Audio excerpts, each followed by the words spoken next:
जय श्री राधा कृष्ण। वैशाख का अत्यंत पवित्र और फलकारी महीना चल रहा है। ये महीना श्री कृष्ण को बहुत अधिक प्रिय है। इस महीने में किए गए किसी भी कर्म का फल हमें बहुत ज़्यादा होकर मिलता है। इस महीने में स्नान, दान, जप, तप आदि का बहुत अधिक महत्व है। वैशाख माह के शुक्ल पक्ष के आखिरी 5 दिन बहुत खास होते हैं, जो पूरे वैशाख महीने का फल हमें दिला सकते हैं। अगर कोई ऐसा व्यक्ति है जिसने स्नान, दान, भगवान विष्णु की पूजा नहीं की है, तो वैशाख में वो इन 5 दिनों में धर्म कर्म करने से पूरे वैशाख महीने का पुण्य फल पा सकता है। जो साधक बीमारी से, घर के काम से या फिर अन्य किसी वजह से वैशाख मास में कुछ भी पुण्य कर्म नहीं कर पाए हैं, वो साधक अभी भी पुण्य अर्जित करने के लिए कुछ कर सकते हैं। अब क्या कर सकते हैं, इसकी पूरी जानकारी आज इस वीडियो में दूंगी। साथ ही बताऊंगी अगर कोई मन की इच्छा है उसे वैशाख मास में कैसे पूरा किया जा सकता है। बहुत सारी जानकारी एक ही वीडियो में मिलेगी, इसलिए प्लीज़ वीडियो को लास्ट तक ज़रूर देखना। अगर चैनल पर नए हो तो प्लीज़ चैनल सब्सक्राइब करना, वीडियो को लाइक करना। अब चलिए चर्चा शुरू करते हैं। वैशाख के अंतिम 5 दिनों का स्नान कैसे करें। देखो, वैशाख माह भगवान विष्णु का प्रिय महीना है, जिसे भगवान ने स्वयं अपना नाम दिया है। इसलिए वैशाख मास को माधव मास या फिर मधुसूदन मास भी कहते हैं। ये कार्तिक और माघ से भी अधिक फलदायी महीना है। इस मास में भक्त स्नान, दान, व्रत के नियम लेते हैं। वैशाख स्नान व्रत का समापन वैशाख पूर्णिमा पर किया जाता है। जो लोग पूरे मास का नियम नहीं लेते, उन्हें भी अंतिम 5 दिन वैशाख शुक्ल एकादशी से वैशाख पूर्णिमा तक स्नान नियम जरूर लेना चाहिए। वैशाख के शुक्ल त्रयोदशी से लेकर वैशाख पूर्णिमा तक की तिथियों को पुण्य करनी कहा गया है। इसमें स्नान, दान, पुण्य करने से पूरे महीने स्नान का फल हमें मिलता है। पूर्व काल में वैशाख मास की एकादशी तिथि को अमृत प्रकट हुआ था। द्वादशी को भगवान विष्णु ने उसकी रक्षा की थी। त्रयोदशी को भगवान विष्णु ने देवताओं को सुधा का पान कराया था और चतुर्दशी को जो दैत्य थे उनका संहार किया था। वैशाख पूर्णिमा के दिन समस्त देवताओं को उनका साम्राज्य वापस मिल गया था। उस समय सभी देवताओं ने प्रसन्न होकर इन 3 तिथियों को वर दिया था। वैशाख मास की ये 3 शुभ तिथियां मनुष्य के समस्त पापों को नाश करने वाली हैं और सब तरह के सुख देने वाली हैं। अब मैं आपको इन तिथियों का महत्व बताती हूँ। देखो, वैशाख एकादशी तो वैसे ही अपने आप में महाफलकारी और पुण्यदायी है।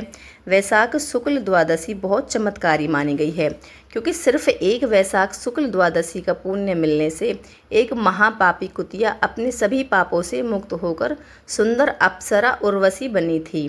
साथ ही वैशाख शुक्ल द्वादशी को रुक्मणी द्वादशी भी कहते हैं।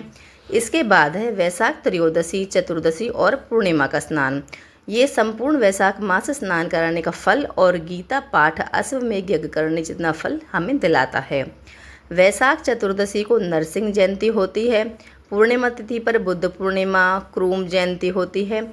इस तरह जो भी साधक अंतिम 5 दिन स्नान व्रत करते हैं, उन्हें वैशाख स्नान व्रत के साथ इन 5 दिनों के प्रताप का पुण्य भी मिल जाता है।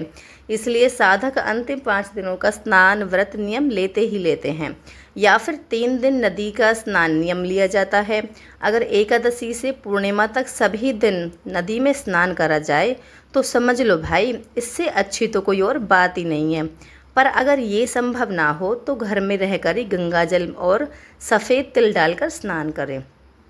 इस साल 2026 में वैशाख के अंतिम 5 दिन का स्नान 27 अप्रैल दिन सोमवार से शुरू करेंगे और 1 मई दिन शुक्रवार को उद्यापन करेंगे। वैशाख के अंतिम 5 दिनों में हमें क्या क्या करना चाहिए, तो देखो, ये मैं दिन के हिसाब से बताती हूँ। पहले है मोहिनी एकादशी, जो है 27 अप्रैल को। वैशाख महीने के शुक्ल पक्ष की एकादशी को मोहिनी एकादशी कहते हैं। ये व्रत रखने से जाने अनजाने में किए हुए पाप खत्म हो जाते हैं और सभी प्रकार की मनोकामनाएं पूर्ण होती हैं। इसके बाद आती है द्वादशी। वैशाख मास के शुक्ल पक्ष की द्वादशी पर भगवान विष्णु की विशेष पूजा और दान करने से अक्षय पुण्य मिलता है। इस दिन आप चाहो तो यज्ञ हवन भी करवा सकते हो, बहुत पुण्य फल मिलता है। त्रयोदशी तिथि पर प्रदोष व्रत भी है। वैशाख मास में पड़ने वाले प्रदोष व्रत को बहुत महत्वपूर्ण माना जाता है। वैशाख मास सभी देवताओं द्वारा पूजित है, इसलिए इस महीने में पड़ने वाले प्रदोष के प्रभाव से मैरिड लाइफ में सुख बढ़ जाता है, शारीरिक परेशानियां, बीमारियां, कष्ट दूर हो जाते हैं। इसके बाद आती है चतुर्दशी तिथि। इस दिन नरसिंह भगवान प्रकट हुए थे, जो भगवान विष्णु का चौथा अवतार है। इस दिन नरसिंह भगवान की विशेष पूजा होती है और जो कि बहुत ज़्यादा शुभ होता है। इसके बाद वैशाख पूर्णिमा पर ब्रह्मा जी ने तिल का निर्माण किया था, इसलिए इस दिन दोनों तरह के यानी कि काले और सफ़ेद तिलों को जल में मिलाकर स्नान करें। इस दिन हवन करना चाहिए और तिल की आहुति देनी चाहिए। साथ ही इस पूर्णिमा पर तिल और शहद से भरा बर्तन भी दान करना चाहिए। ऐसा करने से हर तरह के पाप और परेशानियाँ दूर हो जाते हैं। अगर आप किसी चीज़ का प्रायश्चित करना चाहते हो तो तिल और शहद दान करना आपका प्रायश्चित हो जाएगा। अब हम बात कर लेते हैं कि इन दिनों में क्या नियम ले सकते हैं। आप किसी विशेष कामना की पूर्ति के लिए 5 दिनों की अखंड ज्योत जला सकते हैं। आप इन अंतिम 5 दिनों में स्नान का नियम तो ले ही लो, फिर उसका पुण्य उद्यापन के समय किसी अपने को या फिर पितरों को संकल्प के साथ दान भी कर सकते हो। इससे उन्हें मोक्ष और शांति मिलेगी और आपको पितृदोष से मुक्ति मिल जाएगी। अगर आप 5 दिन के व्रत का नियम ले रहे हो तो आप एक समय भोजन का नियम लेंगे, जिसमें नमक तो सिर्फ एक ही बार खाएं। कई साधक इन 5 दिनों में अन्न का त्याग करते हैं और फलाहार खाते हैं, और कई साधक शाम को एक समय अन्न खाने का नियम लेते हैं। ये पूरी तरह से साधक के ऊपर है। वैशाख व्रत नियम में सूर्य अस्त के बाद कुछ नहीं खाना होता है, इसलिए ध्यान रखना एकादशी पर दिन में एक समय फलाहार लेंगे, फिर शाम की पूजा के बाद फलाहार नहीं लेंगे। अगले दिन द्वादशी तिथि पर सूर्य अस्त से पहले एक समय फलाहार भोजन करेंगे। अगर आपने अन्न से व्रत खोलने का नियम लिया है तो सिर्फ एकादशी पर अन्न नहीं खाएंगे, बाकी के दिन में अन्न खा सकते हैं। इसके अलावा पशु पक्षियों के लिए आप भोजन और पानी की व्यवस्था कर सकते हैं। मंदिर में जाकर पूजा करें, तुलसी और पीपल को सींचें और उनकी पूजा करें। भगवान की परिक्रमा करें। मंदिर में जाकर आप झाड़ू और पोछा की सेवा दे सकते हैं। आप कोई भी एक दान करने का नियम ले सकते हैं और सूर्य नारायण भगवान को निकलते हुए पहली किरण के साथ आप उन्हें अर्घ जरूर दें। अब हम बात कर लेते हैं पीरियड्स में अंतिम 5 दिन के नियम हम कैसे लें। देखो, अगर कोई साधक है जिसको लास्ट के 5 दिनों में पीरियड्स के चांसेस ज़्यादा हैं, तो पूरी तरह से साधक का विचार है वो क्या करे। पर किसी भी हालत में पीरियड्स में कोई भी डायरेक्ट पूजा नहीं होती है। अगर आप स्नान नियम ले रहे हैं तो नहाने के जल में गंगा जल डालकर स्नान नहीं करेंगे, सिर्फ नॉर्मल पानी से ही स्नान करें। फ़ोन पर वैशाख महत्म और वैशाख की कहानी सुनेंगे। मंत्र जाप नहीं करेंगे, आप नाम जाप कर सकते हो। इसके लिए माला का प्रयोग नहीं करेंगे, आप काउंटर ले सकते हो या फिर आप उंगलियों पर भी नाम जाप कर सकते हो। उठेंगे सुबह ब्रह्म मुहूर्त में ही, पर सूर्य को जल अर्पित नहीं करेंगे। आपकी देखिए जगह कोई भी आपके घर में है, जो घर का सदस्य है वो सूर्य को जल दे सकता है। अगर ये व्यवस्था नहीं बन पाती है, कोई और नहीं जग पाता है इतनी जल्दी सूर्य को जल देने के लिए, तो आप मानसिक रूप से भी सूर्य को जल दे सकते हो। देखो, लेडीज़ के साथ पीरियड्स का चक्कर तो होता ही होता है, इसलिए किसी भी तरह के नेगेटिव विचार अपने अंदर बिल्कुल भी ना लाएं। भगवान ने आपको जननी बनाया है, आप किसी दूसरे जीवन को सहेजते हैं, तो ये तो बहुत ही सौभाग्य की बात है।